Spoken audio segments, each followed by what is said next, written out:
ఏపీలో ఎన్డీఏ కూటమి శాసనసభ పక్ష సమావేశంలో చంద్రబాబును శాసనసభ పక్ష నేతగా ఎన్నుకున్నారు. సీఎంగా చంద్రబాబు పేరును పవన్ కళ్యాణ్ ప్రతిపాదించగా పురంధేశ్వరి బలపరిచారు. దీంతో రాజ్ భవన్ కు ఎన్డీఏ నేతలు వెళ్లారు. అలాగే గవర్నర్తో పురంధేశ్వరి, నాదెండ్ల మనోహర్, అచ్చెన్నాయుడు భేటీ అయ్యారు. సభా నాయకుడిగా చంద్రబాబును ఎన్నుకున్నట్లు లేఖ అందజేశారు. ప్రభుత్వ ఏర్పాటుకు ఆహ్వానించాలని విజ్ఞప్తి చేశారు. 164 మంది ఎమ్మెల్యేల మద్దతు ఉన్నట్లు గవర్నర్కు తెలిపారు కూటమి నేతలు. ఇక రేపు ఉదయం 11:27 కేసరపల్లి ఐటీ పార్కులో చంద్రబాబు నాయుడు ప్రమాణ స్వీకార కార్యక్రమం జరగనుంది. చంద్రబాబుతో పాటు మంత్రులు కూడా ప్రమాణ స్వీకారం చేయనుంటారు. ఈ కార్యక్రమంలో మోదీ ఇంకా అమిత్ షాలు పాల్గొంటారు.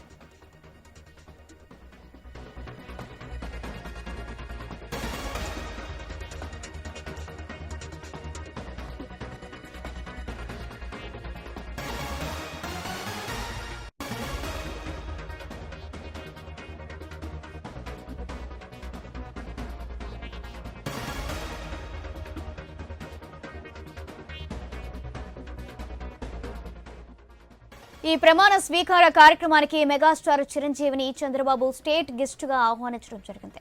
దీంతో ఈ రోజు సాయంత్రం 5 గంటలకు చిరంజీవి విజయవాడకు చేరుకుంటున్నారు. ఇక చిరంజీవితో పాటు రామ్ చరణ్ కూడా ఈ కార్యక్రమంలో పాల్గొననున్నారు. రైట్, ఇదే విషయానికి సంబంధించి మరింత సమాచారం మా ప్రతినిధి హరీష్ అందిస్తారు. హరీష్, ఎన్డీఏ భాగస్వామ్య పార్టీల సమావేశం జరిగింది విజయవాడలో. సమావేశం వెంటనే కూటమికి సంబంధించినటువంటి నాయకత్వం అంతా కూడా గవర్నర్ ని కలిసింది. గవర్నర్ ను కలిసినటువంటి వారిలో పురంధేశ్వరి, నాదెండ్ల మనోహర్, అచ్చెన్నాయుడు కూడా ఉన్నారు.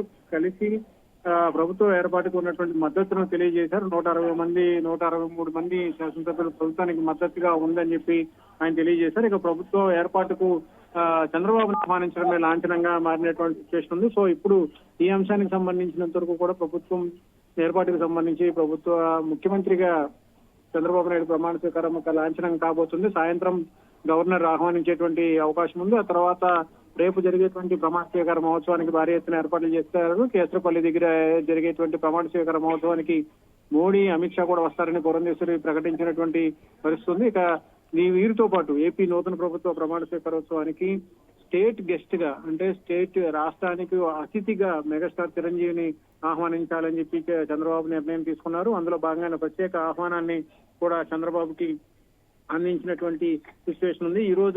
ఈ రోజు సాయంత్రమే చిరంజీవి సతీ సమేతంగా, కుటుంబ సమేతంగా విజయవాడకి స్పెషల్ ఫ్లైట్ లో వచ్చేటువంటి అవకాశం ఉంది. పద్మభూషణ్ గా ఉన్నటువంటి చిరంజీవి సినీ రంగంతో పాటు రాజకీయ రంగంలో కూడా రాణించారు. ఇప్పుడు ఆయన ఈ ప్రమాణ స్వీకార మహోత్సవానికి స్టేట్ గెస్ట్ గా కూడా పిలవాలని చెప్పి కూడా నిర్ణయం తీసుకున్నారు. రేపు ఆహ్వానం కూడా ఆయన ప్రత్యేక విమానంలో ఈ రోజు సాయంత్రమే వస్తారని చెప్పి కూడా చెప్తున్నారు. లేదంటే రేపు ఉదయం కొంతవరకు ట్రాఫిక్ కి సంబంధించి, ఎందుకంటే అతిరథ మహారథులందరూ కూడా ప్రమాణ స్వీకారానికి వస్తున్నటువంటి నేపథ్యంలో రేపు ఉదయం వచ్చేటువంటి సిచ్యువేషన్ కొంతవరకు విమానాశ్రయానికి సంబంధించి ట్రాఫిక్ రద్దీ ఉండేటువంటి అవకాశం ఉంది. కాబట్టి ఈ రోజు సాయంత్రం రాత్రికి చిరంజీవి ఫ్యామిలీతో పాటు విజయవాడ గన్నవరం విమానాశ్రయానికి చేరుకుంటారు. రేపు ప్రమాణ స్వీకారోత్సవ కార్యక్రమంలో కూడా పాల్గొనేటువంటి అవకాశం ఉందని చెప్పి కూడా పార్టీ వర్గాలు చెప్తున్నాయి. సౌజన్యం, రేపు చంద్రబాబు ప్రమాణ స్వీకారంతో పాటు ఇంకా ఏ మంత్రులు ప్రమాణ స్వీకారం చేసే అవకాశం ఉంది? ఈ రోజు రాత్రికి ఈ అంశం పైన క్లారిటీ వచ్చేటువంటి అవకాశం ఉంది. ఈ రోజు సాయంత్రం నుంచి లేదంటే రాత్రికి నూతనంగా బాధ్యతలు చేపట్టేటువంటి మంత్రులకి ఫోన్లు చేసేటువంటి అవకాశం ఉంది. పార్టీ నిర్ణయం మేరకు ఏదైతే చంద్రబాబు ఫైనల్ డెసిషన్ అని చెప్పి చెప్తున్నారు. చంద్రబాబు బీజేపీ అధిష్టానంతో పాటు పవన్ కళ్యాణ్ కూడా మంత్రివర్గానికి సంబంధించి మంత్రివర్గ కూర్పుకు సంబంధించినటువంటి అంశాలపైన కాన్సన్ట్రేషన్ చేసేటువంటి అవకాశం ఉంది. కాబట్టి ఈ రోజు సాయంత్రం లేదంటే రాత్రికి మంత్రిగా ఎవరైతే ఎంపిక చేస్తారో వాళ్ళందరికీ కూడా ఫోన్లు వెళ్లేటువంటి అవకాశం ఉంది. ఆ ఫోన్లు వెళ్లిన తర్వాత వాళ్ళందరూ కూడా మంత్రివర్గ ప్రమాణ స్వీకారోత్సవానికి సిద్ధం అయ్యేందుకు కూడా రెడీ అవుతున్నటువంటి సిచ్యువేషన్ కనిపిస్తుంది. ఇప్పటికే ఈ అంశం పైన ఆసక్తికరంగా మారినటువంటి సిచ్యువేషన్ కనిపిస్తుంది. పవన్ కళ్యాణ్, జనసేన అధినేత పవన్ కళ్యాణ్ కి కూడా డిప్యూటీ సీఎం గా పదవి ఇస్తారని చెప్పి కూడా ప్రచారం జరుగుతుంది. లేదంటే హోంమంత్రిగా ఇస్తారన్నటువంటి రకరకాలైనటువంటి ప్రచారాలు కూడా జరుగుతున్నటువంటి సిచ్యువేషన్ ఉంది. ఇక పార్టీలకు సంబంధించి టీడీపీకి సంబంధించి 5 ఏళ్ల పాలన తీవ్ర ప్రతిపక్షంగా కూడా తీవ్ర ఇబ్బందులకు గురైనటువంటి నేపథ్యం, కార్యకర్తలందరూ కూడా న్యాయం చేస్తాము అని చెప్పి కూడా హామీ ఇచ్చినటువంటి నేపథ్యంలో ఇప్పుడు మంత్రివర్గానికి సంబంధించినటువంటి అంశం కోర్పు కూడా ఆసక్తికరంగా మారినటువంటి నేపథ్యం ఈ రోజు సాయంత్రం రాత్రికి నూతన మంత్రుల పైన కూడా ఒక క్లారిటీ వచ్చేటువంటి అవకాశం ఉంది. అలాగే హరీష్, ఇప్పుడు మనం చూసుకుంటే ఆంధ్ర రాష్ట్రం అంతా పవన్ కళ్యాణ్ కు ఏ మంత్రి పదవి ఇచ్చే అవకాశం ఉంది? సంబంధించినటువంటి పోర్ట్ఫోలియోకి సంబంధించినటువంటి అంశం పైన ఇప్పటికే రకరకాలుగా ప్రచారాలు జరుగుతుంది. అంతకంటే ముందు పవన్ కళ్యాణ్కి మంత్రి పదవి ఉంటుందా లేదా, లేదంటే డిప్యూటీ సీఎం కి సంబంధించినటువంటి పదవి ఇస్తారా అన్నది కూడా ఒక రకంగా ఆసక్తికరంగా మారినటువంటి సిచ్యువేషన్ కనిపిస్తుంది. ఈ మొత్తం అంశాలను కనుక చూసుకుంటే కనుక పవన్ కళ్యాణ్ శాసనసభలో అడుగు పెట్టడం ఒక ఎత్తు అయితే, ఇప్పుడు ఆయనకి ఇచ్చేటువంటి మంత్రి పదవికి సంబంధించినటువంటి అంశం కూడా సర్వత్రా ఆసక్తికరంగా మారినటువంటి పరిస్థితి కనిపిస్తుంది. ఆయన ఇచ్చేటువంటి పోర్ట్ఫోలియో ఏముండబోతుంది, ఆయన మంత్రిగా ప్రమాణ స్వీకారం చేసేటువంటి సమయంలో అభిమానులు కావచ్చు, కార్యకర్తలు కావచ్చు, గత కొన్ని దశాబ్దాలుగా ఎదురు చూస్తున్నారు ఆయన అసెంబ్లీలో అడుగు పెట్టాలని చెప్పి. అసెంబ్లీలో అడుగు పెట్టిన నేపథ్యంలో ఎమ్మెల్యేగా గెలుపు సాధించినటువంటి నేపథ్యంలో ఇప్పుడు నెక్స్ట్ మంత్రి పదవికి సంబంధించినటువంటి అంశంపైనే అందరి దృష్టి నెలకొన్నటువంటి సిచ్యువేషన్ ఉంది. పవన్ కళ్యాణ్ కి ఇచ్చేటువంటి మంత్రివర్గం సంబంధించినటువంటి స్థానం ఎలా ఉండబోతోంది, ఆయనకి ప్రాధాన్యత ఎలా ఉండబోతోంది, ఈ రకమైనటువంటి అంశాలపైనే పార్టీ వర్గాలతో పాటు పవన్ కళ్యాణ్ అభిమానులు కూడా పెద్ద ఎత్తున ఎదురు చూస్తున్నటువంటి సిచ్యువేషన్ ఉంది. ఈ అంశం పైన కూడా ఈ రోజు క్లారిటీ వచ్చేటువంటి అవకాశం అవుతుంది. అంటే ఇప్పుడు టీడీపీలో చాలా మంది సీనియర్ నాయకులు ఉన్నారు, అలాగే కొత్త వాళ్ళు కూడా ఉన్నారు. మంత్రి పదవిని ఎవరికి ఇచ్చే అవకాశం ఉంది?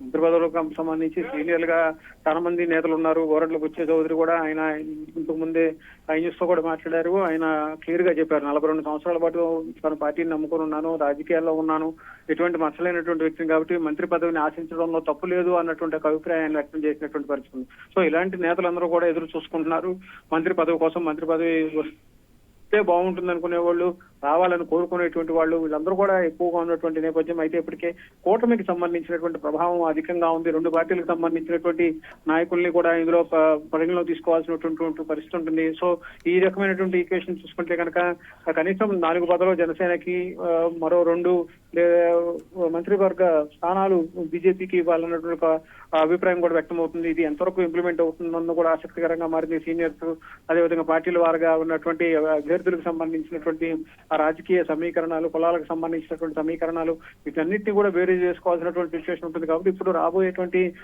కూటమికి సంబంధించినటువంటి ప్రభుత్వంలో అన్ని వర్గాలను కూడా గెలుపొందినటువంటి శాసనసభ్యులు కూడా తగిన సాముచితమైనటువంటి ప్రాధాన్యత కూడా ఇవ్వాల్సినటువంటి సిచ్యువేషన్ ఉంటుంది. కాబట్టి సో ఈ ఈక్వేషన్ లో చూసుకుంటే కనుక ఎలాంటి పరిణామాలు ఉంటాయి, ఎలాంటి మార్పులు చేర్పులు ఉంటాయి, రాబోయేటువంటి రోజుల్లో ఈ అంశాలన్నిటి సమీకరణాలు ఎలా మారబోతున్నాయి అనేది మరికొద్ది గంటల్లోనే తేలేటువంటి అవకాశం ఉంది.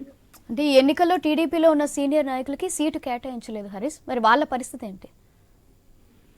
టీడీపీలో సీటు కేటాయించినటువంటి నాయకులందరినీ కూడా గుర్తిస్తామని చెప్పి కూడా ఇప్పటికే అధినేత చంద్రబాబు నాయుడు ఆయనకి వాళ్ళందరినీ కూడా ఒప్పించినటువంటి సిచ్యువేషన్ ఉంది.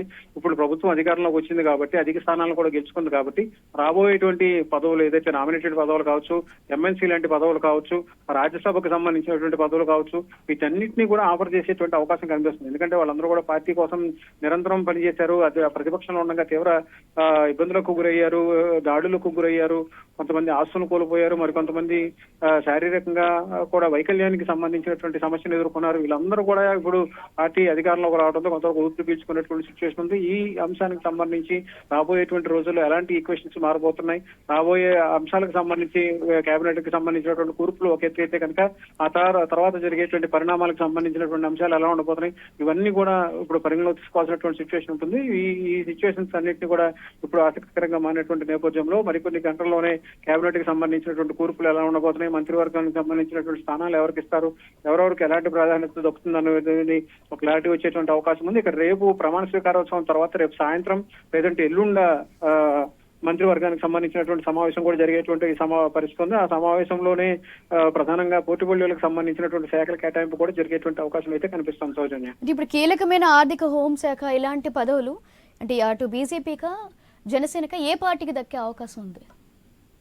మంత్రివర్గంలో స్థానం దక్కించుకోవడం ఒక ఎత్తు అయితే, అందులో పోర్ట్ఫోలియోలకు సంబంధించినటువంటి అంశం చాలా కీలకంగా మారుతుంది. హోంమంత్రితో పాటు ఆర్థిక మంత్రి, భారీ పరిశ్రమలకు సంబంధించినటువంటి కీలకమైనటువంటి శాఖలు, మైనింగ్ వంటి శాఖలు, అబార్కీ వంటి శాఖలు కూడా చాలా కీలకంగా మారుతున్నటువంటి సిచ్యువేషన్. సో ఇప్పుడు పోర్ట్ఫోలియోలకు సంబంధించినటువంటి అంశానికి అంశంపై చర్చించిన దానికన్నా ముందు ఎవరెవరిని మంత్రివర్గానికి ఎంపిక చేస్తారో, మంత్రులుగా ఎవరెవరు బాధ్యతలు తీసుకుంటారన్నది ఆసక్తికరంగా మారింది. ఆ తర్వాత జరిగేటువంటి కేటాయింపులు తర్వాత మంత్రివర్గ సమావేశం జరుగుతుంది. ఆ మంత్రివర్గ సమావేశంలో ఎవరెవరికి ఎలాంటి పోటీపోటీలు ఇచ్చేటువంటి అవకాశం ఉంది, ఆర్థిక రంగానికి సంబంధించినటువంటి అంశాలు ఎలా ఉండబోతున్నాయి, స్పీకర్ కి సంబంధించినటువంటి స్థానం ఎవరు వరించబోతుంది, డిప్యూటీ స్పీకర్ కి సంబంధించినటువంటి స్థానం ఎవరికి వస్తుంది, ఇక శాసనసభలో కీలకమైనటువంటి శాసనసభ వ్యవహారాలకు సంబంధించినటువంటి శాఖ ఉంది, అది ఎవరికి వస్తుంది. ఈ రకమైనటువంటి ఆశావాహులు కూడా భారీ ఎత్తున ఉన్నారు. 163 మంది కూటమి తరఫున గెలుపొందినటువంటి నేపథ్యంలో బీజేపీ నుంచి 8 మంది, జనసేన నుంచి 21 మంది శాసనసభ్యులు గెలుపొందినటువంటి నేపథ్యంలో వీటన్నిటిని పరిగణలో తీసుకుని అసంతృప్తులు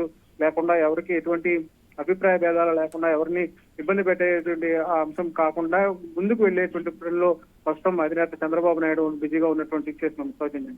ముఖ్యంగా అసెంబ్లీ స్పీకర్ పదవి ఎవరికి దక్కే అవకాశం ఉంది హరీష్?